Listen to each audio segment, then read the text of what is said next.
Coliseum faithful, welcome back to another Coliseum forum. Guys, I'm Billy Flake, your host, produced by Sierra Foley, and we are joined by somebody I've wanted to talk to since I was maybe 12 years old. We're here with Mr. Eric Vale, the voice of Trunks, if you're a DBZ fan and an older guy like me. Tomura, if you're a My Hero fan. I mean, we were just talking about this before we got started, but you throw a dart at an anime board and you're probably involved in some way, shape, or form. Thanks, man. Thanks for agreeing to do this. Yeah, sure, man. I have been doing it for 22 years. So It's fair crazy. Amount. Yeah, it is crazy. So, like I said, any big anime, you're there. You have a credit somewhere. You're a character. We were making it a game this week because I just told everybody I'm a huge Dragon Ball Z fan. I'm from that generation where we're like late middle school when Dragon Ball gets really good. And so I was like, yeah, I'm just going to talk to him for 30 minutes about how cool it is he's Trunks. And they're like, no, you can't do that. And I was like, okay, well, what else has he done? And it literally became like a meme this week where it's like, was he in Attack on Titan? Yeah, he was in Attack on Titan. Was he in Bleach? Yeah. Was he in One Piece? Of course, everybody's been in One Piece. And then it just goes on and on. You've done everything. So, lots. Not Bleach though. Yeah, that was when I said it, I was like, that's not one. I've done everything from Texas. I live and breathe in Texas, which recently sucks.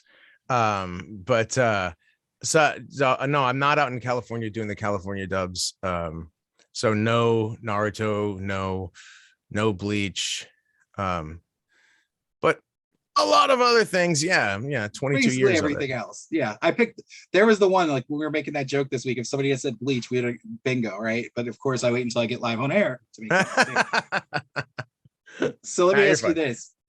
So you actually just kind of keyed in on something that I've always been interested in, regarding your profession.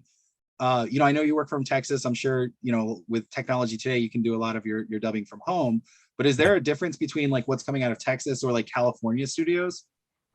I mean, a difference. I'm sure there is. I don't know if I'm the one who's well versed enough to be able to explain what the differences are.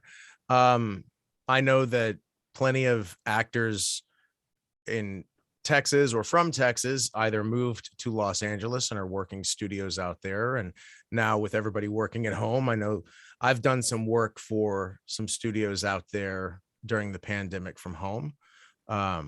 And I know that there's a lot of actors in Los Angeles who are working on dubs here in Texas. So the world got smaller over the past couple of years. And as far as, I would say that over the past, my time over the past couple of decades, I've seen an improvement in quality as far as script quality goes, paying attention to telling the story properly, characterizations, and so on and so forth. And I know that everyone in Los Angeles has done the same thing. So hopefully everybody's bar has raised at the same time. Absolutely. And so Google could fail me, obviously, but my first introduction to you was Dragon Ball Z. And I think that's probably the case for everybody. Is that where the story starts? Was Dragon Ball? Yeah. Trunks in Dragon Ball Z was my first role. First casting in this world. Yeah. How does that happen? I mean, like, arguably, so if you guys are not anime fans or don't really know what's happened, spoiler alert, but you guys are 20 years late. So the Frieza saga happens. We get Super Saiyans for the first time. This is super cool. And then Frieza shows up, Cyborg Frieza. He's the coolest version of Frieza we've seen so far. And then this new Mystery Saiyan shows up with a sword, dices him up. It's over in like 30 seconds. That's you. How do we get from, like, do you just walk into Funimation one day and you're like, hey, I could do that guy's voice? Or how do you get linked up to be literally the coolest Saiyan? It's just, there's no special story to it. It's just an audition. And that's what a lot of people think that overnight success exists, and it doesn't at all. I started studying acting when I was 10 and never stopped. And when I got to be in my 20s, I think I was around 24, I actually started getting some professional work outside of or past college. Had an agent, commercials, little TV stuff here and there. And then a few years later, somebody I had been in college theater with gave me the number for Funimation, said, I think they'll be auditioning, so give them a call, get on the audition list. And I did, and I auditioned. Basically, I auditioned a couple of times and then got a call back for the Trunks role and came in and did it. And they cast me. They liked the voice, or they liked me or what I brought to the table. And then it was a matter of, hey, I'm in the door, so how do I stay? So I just started working and auditioning and learning as much about the voiceover world as I could, and just kept going. Now, I mean, you're obviously widely known as a voice actor, but it sounds like you kind of were cutting your acting chops really early, even about 14 years before you became Trunks, right? So Sure. When you're doing voiceover work, right, where you can really only emote through your voice, how does that differ from actual acting, and what do you prefer? If I could have whatever I wanted, I would be on stage. That to me is fun, but all acting feeds that part of the soul. If it's voiceover, film, TV, stage, even if it's smaller work like daytime work where it's just like a commercial you're doing today or something, it's all the same thing. The whole thing is there's a foundation. You have to have this acting foundation, or you're not going to know how to shift gears between the things, because right, acting on film is very different from acting on stage in so many different ways. So you have to learn how to do all of that, and you have to learn that what you can do on a stage is not what you can do on a film. And I remember when I was 24, coming out of a whole bunch of theater stuff and then starting to do film stuff. Nobody was casting me, and the reason nobody was casting me at the time on camera stuff was because my face. Sorry, it's my dog. My face. Hey, Frida, come here, sweetie, come here. What is Frida? We gotta ask, because Frida is a black lab. Come here, Frida. Frida is a black lab. I'll tell you about her in 1 second, but you got to have the foundation in order to know how to shift all of these gears. And at the time, I was doing theater acting on camera, where in theater you're supposed to be real big and huge facial expressions and whatnot, and on film you need to dial that back. So I didn't learn that at the time. Now to answer your question about Frida, she's a rescue from South Korea. They rescued her from a dog meat farm. So we know some people who do that over there, and we adopted her and they shipped her over here. And now I don't know, she's begging she wants to stay in here with me all the time, all day. But right now, apparently the other dog is doing something more interesting on the other side of the house. So if you saved me from the dinner table, like, I would want to hang out with you all the time too. So that makes a lot of sense. That's yeah, she's wow. Pretty cool. How long have you had Frida? About a year and a half. I think we got her right in the middle of the pandemic. Who cares about anime when we could talk about dogs for the next 20 minutes or so? I mean, I'll talk about dogs all day. So let me ask you this, because I'm kind of an egotist, right? Like, if I've played a third of the cool roles, the characters that you've played and kind of breathed life into, I would be unbearable. People couldn't stand me. I'd be like, hey, oh, you like Dragon Ball Z? Yeah, I was Goku, man. I don't know. I'm stealing from I don't know why I'd be Goku. I just picked that one. But do you ever get attached to any of the characters you play? Like, you're like, yeah, that's me. Like, I put a lot of myself into that guy.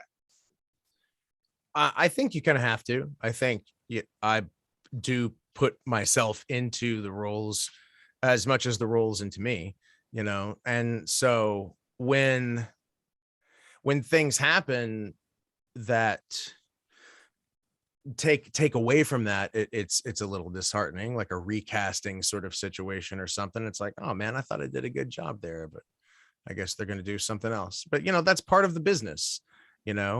Also things change. The voice that I have now, maybe not wouldn't be right for a character moving forward or something. I don't know. It doesn't happen that often, Right. but yeah. And I don't really, I don't go around telling people like what I do. And most of the time I kind of try to not do that because it's, because then there's a conversation that I have to have that I probably have not scheduled time for, Right. which puts me behind something else that I was going to do.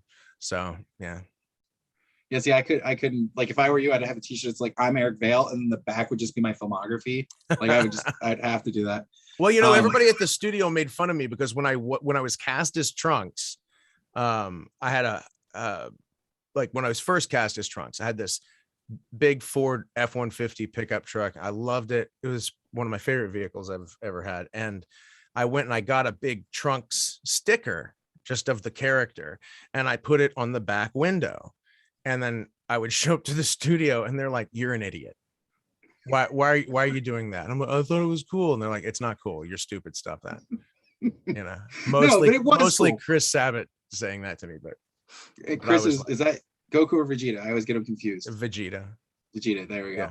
But he was also the director, so he's also the person who kind of cast me and taught me how to do this. And when he was like, "Don't do that," I was like, "Oh yeah, I should probably not do that." Did you get the razor blade and like peel it off in shame, or did you leave it up there? Oh, I peeled it off in shame. Yeah, I sure. Well, did. that was kind of one of the things I wanted to talk to you about a little bit too, because like at that time when you're coming into the industry, anime isn't like what anime is in 2022. I mean, it had started to become a little bit more ubiquitous because you had like Toonami going on Cartoon Network, but prior to that, I mean, we had some really bad like underground imports, right? Like black market import stuff you get on VHS in like a hobby store. Like Akira, Vampire Hunter D, maybe Fist of the North Star. And then right around the time, Dragon Ball starts to get big, that's when it still became accepted. But you didn't go to school and talk about it because like that's how you get stuffed in a locker. Right. Well, I mean, yeah, I guess so. I mean, maybe, I don't know. I did. When I was in the 80s growing up, I was watching Robotech before and after school, and Voltron, Battle of the Planets, Star Blazers, all those things are things that I grew up with, but I didn't think I never considered the actor voicing the character or any of the characters. Of course, I did talk with people and told people what I liked and whatnot, but I was in theater. Nobody liked me anyway, so I didn't have really anything to lose. Right. And then moving on into college theater, I hung out with these guys who did get all of those bootleg anime and on VHS tapes, and I'd go out to their house and watch them on end and not understand what was going on. And I was actually dating a young woman when I got cast as Trunks, and she and I would, day night, we would watch anime. That would definitely be a thing. She was really into Ninja Scroll. So yeah, so she's like, "You got to watch this." And I remember watching Ninja Scroll. I didn't know exactly what Dragon Ball was, but I knew of it and I had heard of it. And so when I got cast on it, she freaked out. She was like, "Are you kidding?" I'm like, "I guess not. I guess this is happening." So that kind of leads me more to the behind the scenes thing. When you go in for these auditions, do they like show you the manga or like pictures of what the character looks like, or is it just a script and you're trying to find your voice from just the script? Well, even for anime auditions, the ones that I've done, it's all pretty much the same thing. You are given a document that has a paragraph that tells you what the show's about, and then on each page, you will have a different character. You'll get one picture of the character, maybe a couple pictures of the character, a little paragraph describing the character and the type of voice that they're seeking, or the type of characterization they're seeking, and then a list of lines, 5 to 10 lines that you read. And that's it. So you have sparse information at best. So from an acting standpoint, and again, you've done film, you've done stage, how do you find that character? I mean, like, I can't imagine Trunks sounding any different than Trunks sounds, right? Like, I can't, that just isn't, that world doesn't exist, right? So how do you find those voices for these characters that people genuinely love? Well, I it's always collaborative, working with everyone. It's always, the director has a certain idea. I remember when I was working with Chris Sabat, I came in on my first session and I'm like, you have to hold my hand through this. I've never done it. And he was like, got it. Don't worry about it. And he helped me a lot. And then it was all about finding the voice and the character. And what he brought to the table immediately was telling me that he sort of had Trunks's voice in his head that would be something like um, Snake Plissken or the man with no name. And I'm a huge cinephile. I know exactly who he's talking about. And I'm like, Right. okay, cool. So I just did a couple of different versions of that. And it didn't take long until he was like, that sounds good. Let's try that. And then we started recording with it. And sometimes most of the time that's how it works. The director has an idea, you pitch them voices, Sure. you land on something, you try it out for an hour or so, see how it's settling. If it's not right, you go back and revisit, tweak things here or there. So it's pretty much the process. Okay. So everybody has those career high points. I mean, even for like the guys, the garbage guy, they found something really cool that day or whatever. For me, it's when I get to talk to people like Eric Vale or I sell a really big comic book that day or something. For you, like when you look back, like, is there a performance fee that stands out where you like, you'll hear a clip or see the episode and you're like, yep, nailed it. I never think of it like that. I'm generally surprised when I hear something and I think it's good. I think that's just the actor in me. Right. Recently, somebody had posted one of the videos from My Hero toward the end of the last season when Shigaraki is changing and becoming the new version of himself. And I actually stopped to listen to it and I turned the volume on and I was like, huh, okay. And at first, there was that first part of me where I'm like, did they recast me without telling me? Like that weird reaction. And it was like, no, that's just, you, dude, Yeah. you did that and good job. I'm like, oh, okay, I guess okay, but yeah, I don't think of it like that. I'm still genuinely surprised that people cast me and like what I bring to the table. That's awesome. So kind of sticking in the same vein, sorry, and I apologize because No. it's not very often, we get to sit down, we get to watch these anime, and there's obviously a lot of work that goes into to producing them in a lot of cases. And especially as the voice acting has gotten so much better since when I was a kid. And the stories are the scripts are just so much more compelling and just make more sense now. But you don't know the work that goes into them. So I'm basically asking questions for like 20,000 other anime fans behind me going like, hey, ask him this, ask him this. So Sure. The next question is this. I've talked to actors before on Coliseum forum and I always ask this question and everybody kind of has a different take on it. And it's, do you ever get attached to a character you play? Like, oh yeah, I put a little extra oomph into this guy. I really like this character. I mean, there are characters that I feel maybe I did better than others. I don't really get attached to characters. I mean, I guess I would, I don't, I feel like I can take some ownership for what I bring to the table as an actor. Right. One of the characters that I really liked playing was Desert Punk. Desert Punk is a unknown show, one season, nobody saw it, but me and the people worked on it, loved working on it. It's just crazy and really funny. And so I guess there's some of that there, but I don't feel like attached to the character. It's more like I feel proud of the work that I did. Sure. Absolutely. Let me ask you this, and you don't have to name names or call anybody out or anything, but have you ever worked on a project or seen a project you weren't involved with and after the fact been like, they should have just hired me, I'd have killed that? Oh, I mean, not really. No. I tend to believe that people have made proper choices or at least the choice that they wanted them. If I'm not cast as a character that I've auditioned for, then my belief is that I didn't bring something to the table they were seeking, Sure. you know? So that doesn't bother me. I don't think about it in those terms exactly. Right. Okay, that's Yeah. fair. Absolutely. So we kind of alluded to this when we were talking in the beginning of the interview about how anime, even you grew up on it a little bit, with like Voltron and stuff like that, and then for my generation we had like Dragon Ball Z and stuff like that. But I mean, anime is like popular culture now. Like everybody and their grandmother knows what anime is. They can at least name an anime character.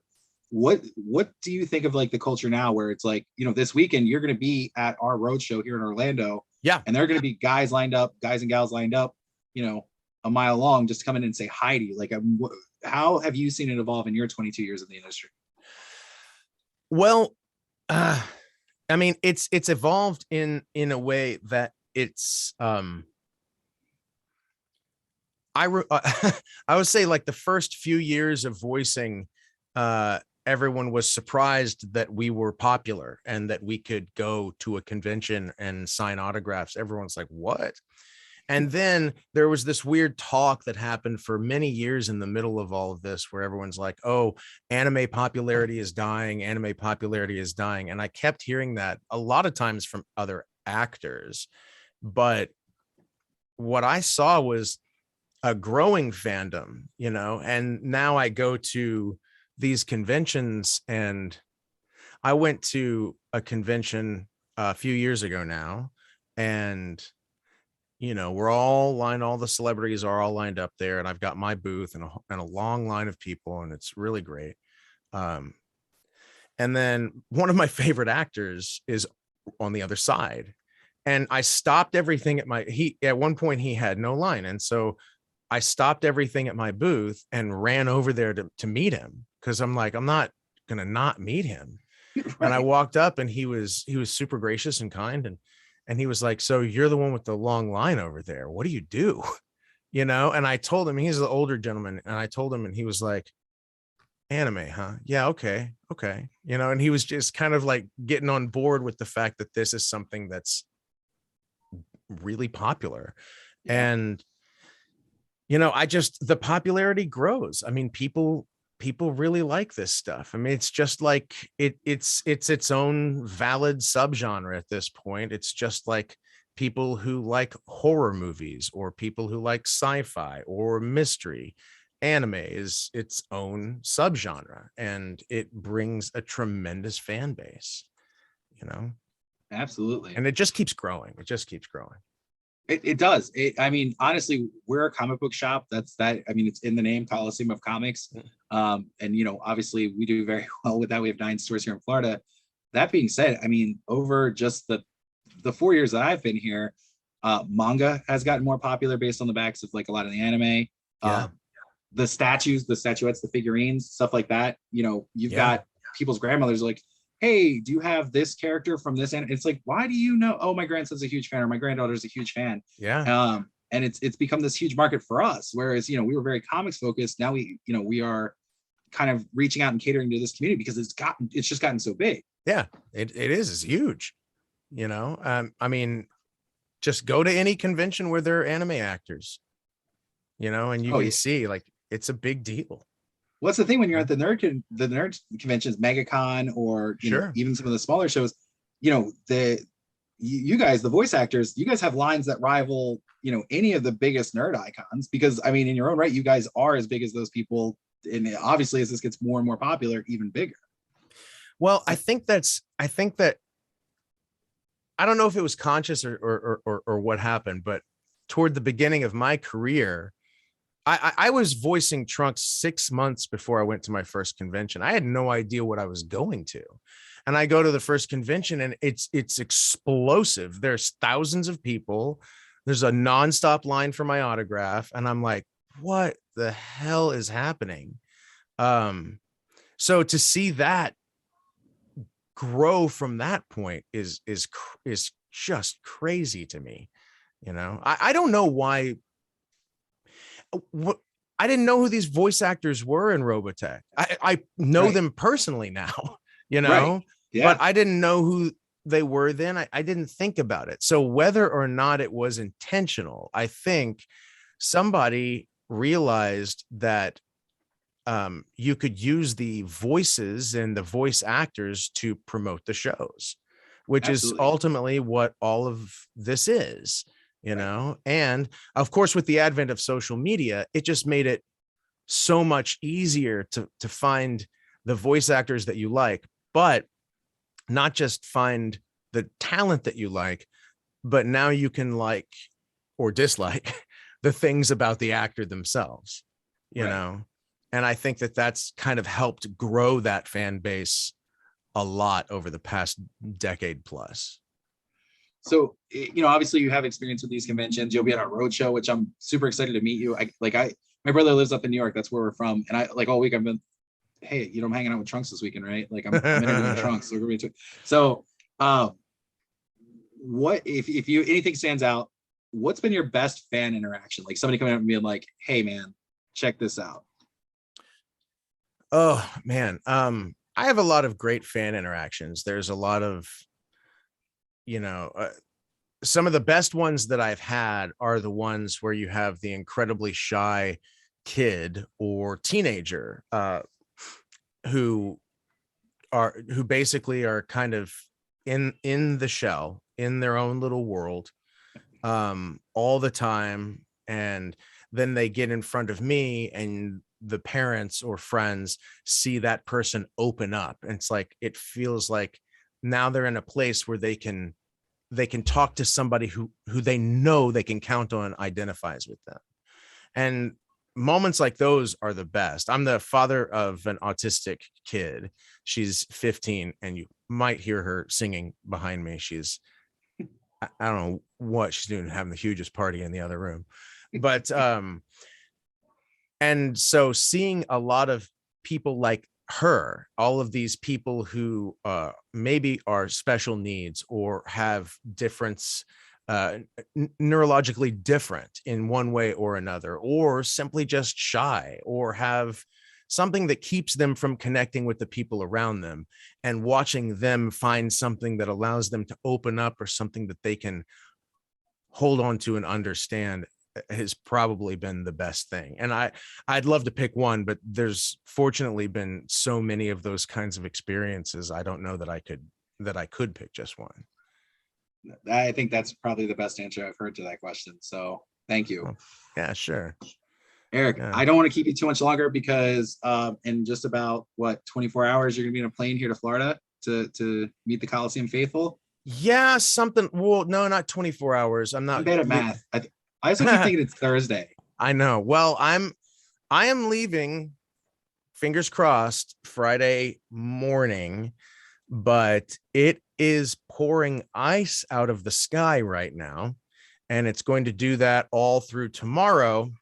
So I've got to make sure that I can figure out a way to get to the airport on Friday. I think the planes are going to be fine, but like as of right now, I don't know that I can leave my driveway because it's just a sheet of ice. So, and as you know, we're in Texas. We're not prepared for this kind of thing. Yeah, I read about that last winter, and this winter doesn't seem to be going much better. Not really. No. We just did this 3 weeks ago. I don't know why we're doing it all again. But yes, so the plan is, you know, I will be there on Friday. Let's just all keep our fingers crossed that the skies do not pour any more ice on us and I can catch that plane. Come on, guys. The cinema's in your energy. Like we'll do like a spirit bomb thing, get you there. That's right. Well, Eric, you are the coolest, man. It's always awesome. They always say like, don't meet your heroes, but like this was a super cool experience. There's a 12-year-old inside of me that's freaking out that I just spent 30 minutes hanging out with Trunks.